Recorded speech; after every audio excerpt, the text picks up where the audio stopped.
Pima County offers a helping hand to people out of work because of COVID-19. It's talking to somebody about their concerns, about their frustrations. Businesses adapt to stay open and keep customers safe from the virus. Sometimes I kneel down, pray, I say, God, give me a better day today.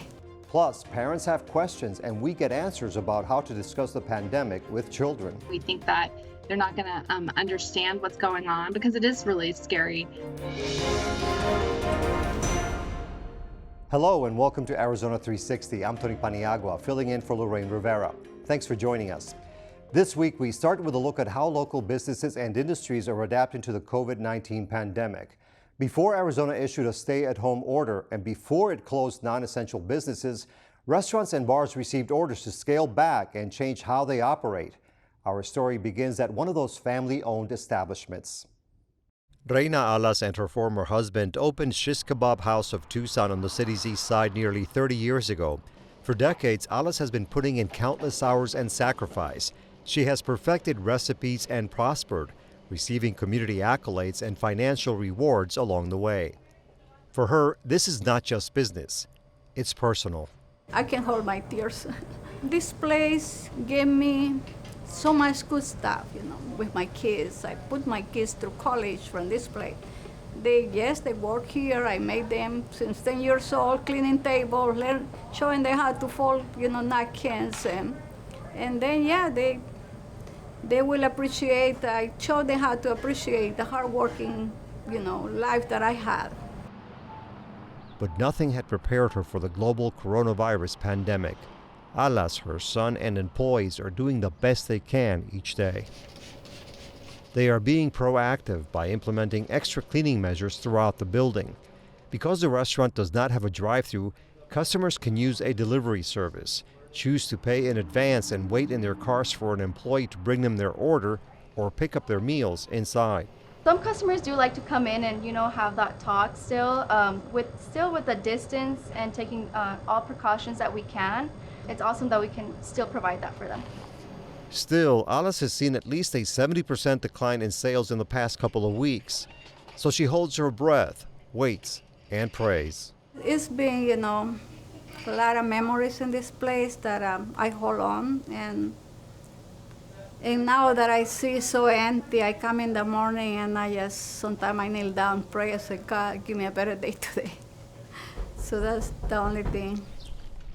A few miles away, this nursery is seeing brighter days compared to restaurants. I feel very, very lucky, very blessed. The owner of Green Things in Tucson says business is down about 10% at most compared to last year. Its outdoor setting lets customers spread out more easily. Many people are looking to expand their home gardens, and like supermarkets and hardware stores, nurseries are considered essential.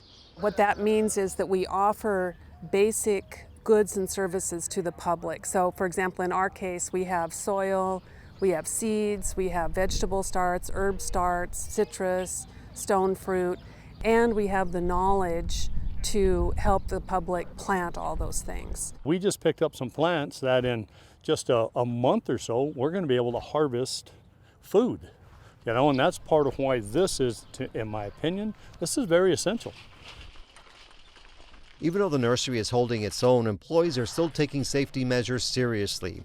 Customers can also order by phone and pick up their products in a designated area at the nursery. Our guys go to the trunk of their car, load it in, and they're off. All right, you're all set. So, very simple process. It's prepaid over the phone. We've had a lot of customers really thank us. I'll tell you, for a few cents more, if somebody was to put outside shopping, where I could go to an outside vendor like this and get flour and sugar, I'd probably go spend a couple extra cents to do that, to be this environment. Moving forward, that concept may not be far off as concerns about viruses play a role in future construction and design projects. I think there's going to be a complete rethinking of the way we live and interact and use spaces. Altaf Engineer is an architect and assistant professor at the University of Arizona. He says hands-free options were already gaining ground, but with improved technology and raised awareness about the rapid spread of germs, they could become even more prominent. No longer will you have to use your knees or elbows to try to keep your hands from getting dirty or contaminated. We see the voice-enabled features coming into our homes already, where you can turn lights on and off, door locks, etc. So, when it comes to fridges and microwaves and other appliances, I think everything could be connected and could be responding to personal needs in your own home. And we are looking to make changes that will be more permanent, that will prevent pandemics of this nature from happening again. And I think we can make a big difference in bridging architecture and medicine. I want to continue and push it forward as much as I can personally. The start of April saw nearly 130,000 first-time unemployment claims in Arizona, a 3,700% increase from the previous month. To help displaced workers in southern Arizona, Pima County launched an unemployment hotline and a website, pimacountyworks.com. The site offers information about how to navigate the unemployment system, along with job listings, and how to request emergency assistance from the county for things like utilities and rent. For more about the services available, we spoke to Arnold Palacios, Community Services Director for the county's Economic Development Team. When this unfolded, I need to tell you there was about in our state about 3,000 applicants for unemployment on average. So as you can imagine, the systems were overwhelmed, and so we wanted to be there also to support and to guide people. But the other part of it is, in many cases, it's that human contact. If it's talking to somebody about their concerns, about their frustrations. And for everybody that calls, and if they're not getting to us, we respond and call them right back. And so in terms of our community needs, we wanted to let people know that we're there to help. And one top question for many people who have recently become unemployed is, how soon can they expect to start receiving those funds? You know, the state, as they process this, and exponentially, it shifted from 3,000 to 130,000 a week asking for those benefits. That's going to vary, and as systems do not break down or are not overwhelmed, it's going to vary. Do you know of any specific companies that are hiring right now for somebody who's recently become unemployed, and are you able to connect people with those companies? Yeah, you're looking at, and the dynamic of this is temporary employment, a short term. You see things like Walmart, Target, Trader Joe's, a number of the like Fry's, Albertsons, all of those are temporary employment and needing people. Some of the call centers also looking for people. And people are looking not for a career in this case, but to augment their income. If somebody can pay their bills currently, but they're not sure about the future, would you advise that they pay their bills or go ahead and wait a couple months or so, since a lot of the mandates are being suspended temporarily? I would advise them in terms of their bills to communicate with the people that they owe money to, because as you mentioned, there's some flexibility right now, there's some understanding, but to not communicate is more problematic for people. It makes it seem that you're ignoring your responsibilities, but that's not the case. People are in crisis. They're balancing whether to put gas in their car or get food on the table in some cases. Any idea on the amount of traffic that you've had on this website and the number of calls your department has received over the past few days? Yes, I think in the last couple of days, it's been about 150 people per day. And when it first hit, it was higher than that, but it's kind of averaging about 150. So many organizations, many businesses have had to cut back on employees. Have you had to bring in some additional staff to try to help with this website and the concerns from the community? Yes, for example, even within within the county, for example, we had the libraries that closed, and many talented people and experienced people working and supporting the community. Some of those employees we've brought over to help us, with the hotline and the calls that are coming in. They were able just to hit the ground running, very resourceful. I need to let you know that we have resources in Spanish and in English. And we even had a person call recently that needed a French translator, and I don't know what industry they were in, but we were able to communicate with them because of resources that the library had in terms of that. So so we're responding. We're being as resourceful as we can, but really to connect with people and to help them. While the economic downturn has led to widespread layoffs, some employers are opting to furlough their staff instead. We asked labor attorney Barney Holtzman about the benefits both groups can expect, beginning with what makes them different. Furlough tends to mean that it's a temporary layoff and the expectation that they will be brought back. A layoff is usually more permanent, meaning that there's no expectation or understanding that they will be brought back. In these times with COVID-19 and what is happening, they have very similar meanings because unfortunately we don't know how long this is going to last. And so whether an employer lays somebody off or furloughs them, it will have the same effect for their unemployment benefits, for example. One of the areas, if you don't mind, that I think it's important deals with health insurance. And depending on the employer's insurance program, a furloughed employee may still be eligible for benefits. Whereas a laid off employee that it implies more permanence may not be entitled to the health insurance benefits going forward. Okay, and so as far as applying for unemployment benefits, it doesn't really matter too much whether you've been laid off or furloughed? That's correct. The governor's executive order here in Arizona says that whether you have lost your employment permanently or temporarily, if it's the result of COVID-19, then you're entitled to unemployment insurance benefits. And he also modified the eligibility requirements going forward. And are there pros or cons to either one of those two categories? For example, if I don't expect, or if I don't know how much longer I'll be out of business, why would I choose a furlough over a layoff, for example? Well, I think a furlough is a little nicer feeling, and I find that employers are really trying to help their employees out through all of this, and nobody wants to have to terminate someone's employment or separate for even a short period of time. So I think a furlough is a good term to use here because it is hopefully a temporary situation. In addition, if you are providing health benefits to your employees, employers, I think, will want to try to keep that health insurance in place if they can. And if they can, then a furlough is definitely a better way to go.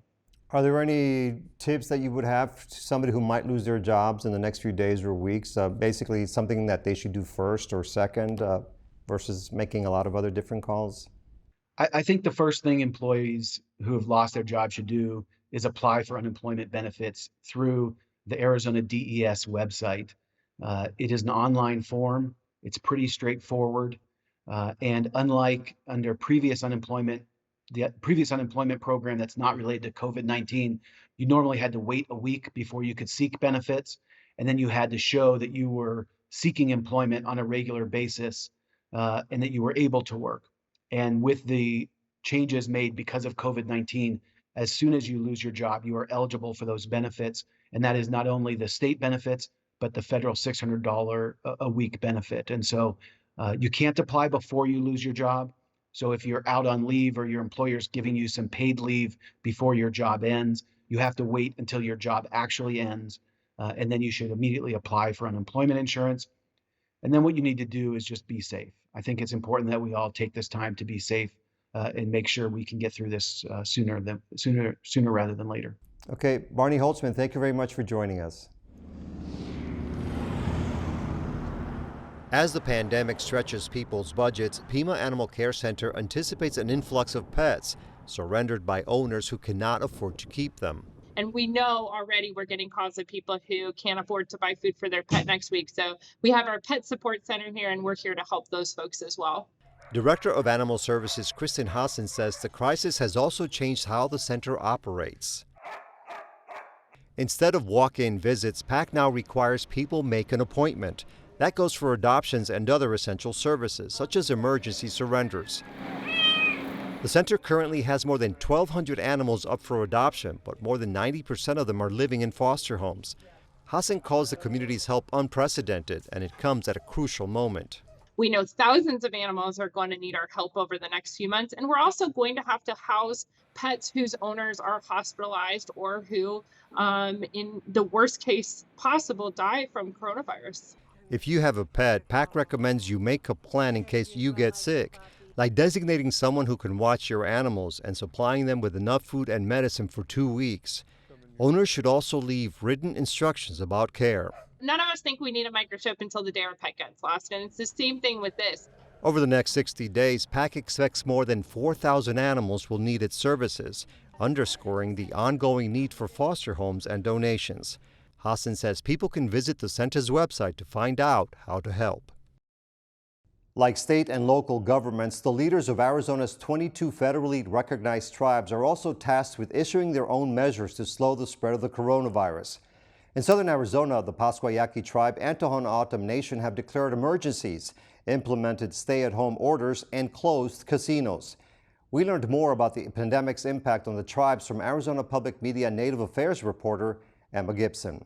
Well, the Pascuayaqui Health Department has reported that as of last Friday, April 3rd, that they had 2 positive tests. So 2 people had tested positive, but they also had 45 negative test results. Unfortunately, those 2 people who did test positive have died of complications due to COVID-19. The Tohono O'odham Nation is playing it a little bit more close to the vest. They have released that there was 1 tribal member who tested positive, and that person lived off the nation. But then they also, a couple days later, released another release saying that somebody on the nation, somebody living on the Tohono O'odham Nation, tested positive as well. What about the casinos on the Pascuayaqui or the Tohono O'odham Nation? Obviously, those are big economic driving forces for both of those communities. Do you know anything about those casinos, those operations? Yeah, Casino del Sol and Casino of the Sun with the Pascuayaqui tribe, they are going to be reopening on April 30th.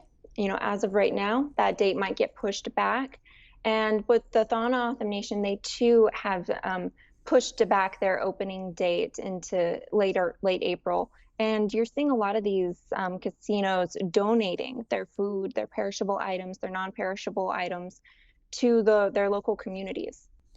Do you think that they are facing some special challenges? Well, when it comes to casinos, particularly for the Pascuayaqui tribe, the casinos are the main source of revenue. So once you cut out that money coming in, it's really hard to sustain a government and to sustain different projects that you have going on within that sovereign nation. But then over Indian country in general, over all tribal lands, you're seeing a lack of resources impacting the way that COVID-19 is spreading, whether it be a lack of fresh water. On the Navajo Nation, there is a real lack of fresh water, and people are traveling miles and driving hours to get fresh water. So if you're washing your hands more than usual, you're going to run through that water faster and you're going to have to make more trips. So you're seeing a lot of volunteers come in and bring water to more rural communities. You're also seeing an internet gap, whereas, you know, you're being told work from home, but if you don't have internet access, how are you supposed to do that? You're being told to do your schoolwork at home, but if you don't have internet access, again, how are you going to be keeping up in this, you know, COVID world where we're all working online from home? And you mentioned the Navajo Nation. I've read reports that that has been the most impacted nation here in Arizona. You know, as of April 7th, there were more than 400 known cases, and at that time there were 17 known deaths. Now, when the nation announced its curfew back on March 29th via Facebook Live video, the Department of Health, the Navajo Department of Health Executive Director said that they had the highest number of known cases throughout all tribal nations in the U.S. And how important do you think this federal assistance programs or projects are going to be for the Native American nations? I know, we've heard about trillions of dollars being invested back into the economy throughout the country. Are the Native American nations expecting some of that money to go to their specific areas? Yes. When I talked to the chairman of the Pascuayaqui tribe, Robert Valencia, he called it a godsend. he was very excited to be getting some money from the CARES Act. You know, all over Indian country, you're seeing $8 billion go to tribal governments, and then an additional $2 billion go to emergency supplemental funding for federal Indian programs. Emma, you've spoken to some of the leaders or representatives from these nations here in Arizona. Do they feel that they're getting enough support from the federal government, from the state of Arizona, their local governments? Well, right now, none of those federal dollars have trickled down yet. And one thing that I know the Navajo Nation president, Jonathan Nez, one thing he said was that out of sight, out of mind. So that's one reason he is continuing to talk to media, is because he really wants people to remember the crisis on the Navajo Nation. And he doesn't want there to be, he doesn't want a lot of his people to die or be infected. Okay, Emma Gibson, thank you so much for joining us. Thank you. Now that families are spending more time at home, some parents are asking how they should discuss the outbreak with their kids. That's a conversation researchers at the University of Arizona encourage. To help, they created a COVID-19 toolkit that pulls together resources for parents and teachers. Dr. Tricia Haynes led those efforts. We got her take on questions we asked parents to send us. My husband and I try to be as honest with our children as possible, but how do we respond when they ask questions like, when will this all be over? I'm a single father of 2 boys with special needs, and they're doing remote learning now, and they do get some video calls from the school staff, but I'm also trying to work from home, so it's really hard to juggle it all, and I'm wondering if you have some words of advice. My son is playing in the public basketball courts by himself using his own ball. Do I need to worry about picking up the virus from the ground? We're usually really strict with our kids' electronics time. But we were wondering if we should relax the rules a little bit. My question is to how to continue to support our children's social needs even after the pandemic is over. Everywhere you turn, you hear about COVID-19. It's even on the kids channel. As a parent of small children, you would like them to know what's going on, but at the same time, you want to shield them from the harder aspects of COVID-19. How do you find balance? Dr. Tricia Haynes, thank you very much for joining us.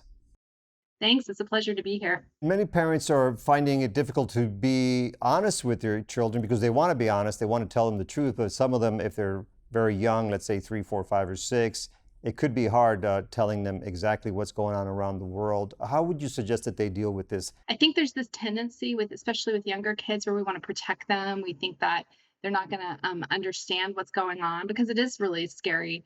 But what's really important, and this is something that I worked on with my daughter, who was 8 as well, which was to really just focus on the basics of the message, and to make sure we're honest and give clear messages. And one of the key things with younger kids is to make sure that we have definitions to terms that might not be entirely clear. So maybe like my 8-year-old didn't exactly understand what a virus was.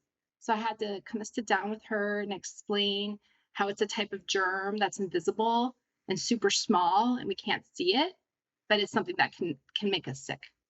Another thing that's come up is that many people are, quote, celebrating, or at least they were initially celebrating the fact that they were able to stay home. Oh, I get to not have to go to work and so on. But now they are in a very restricted space with their children. The kids are trying to do homework. The parents are trying to do regular work. And how do they juggle the space, the proximity, and the fact that everybody has roles and responsibilities and they're all living under the same roof and they really can't get out much? I would say there's 2 things to think about. The first thing is maybe we need to rethink our expectations that we can do it all. It's time to recognize that between this meeting and this meeting, I'm going to check in with my kid and help them get on to Zoom or whatever platform they're on to get onto their school related call. So maybe we need to adjust our expectations of not performing extraordinarily high in both domains. The second major thing that I think is really important is to kind of think through what the priorities in each of the roles are.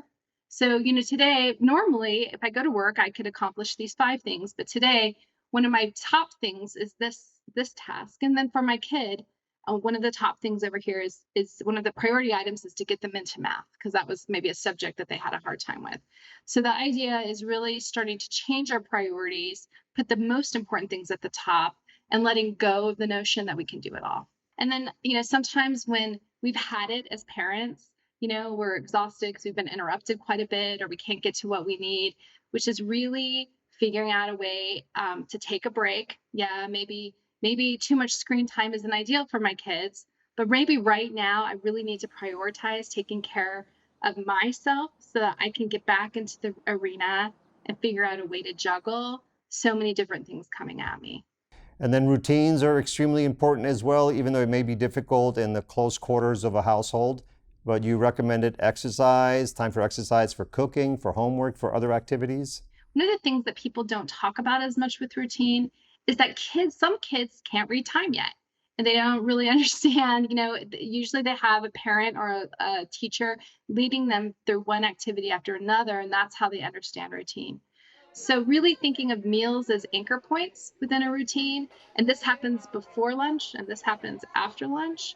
And then again, prioritizing what is the big activity we want to get through this stretch of time and the big activity after this. And then if we don't, maybe we just need to be flexible.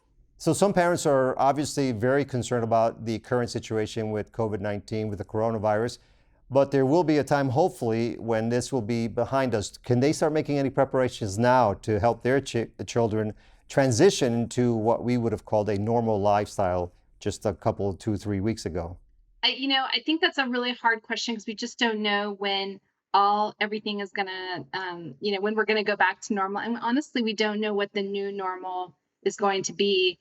As parents, our job is to help our kids become more independent and to become kind of functioning human beings. So, one of those things that goes with flexibility and change, which is really helping kids learn how to, to develop those activities that perhaps they didn't have as much experience with before in terms of doing new things. So an example is maybe my child can now pour their own cereal and milk and have breakfast in the morning.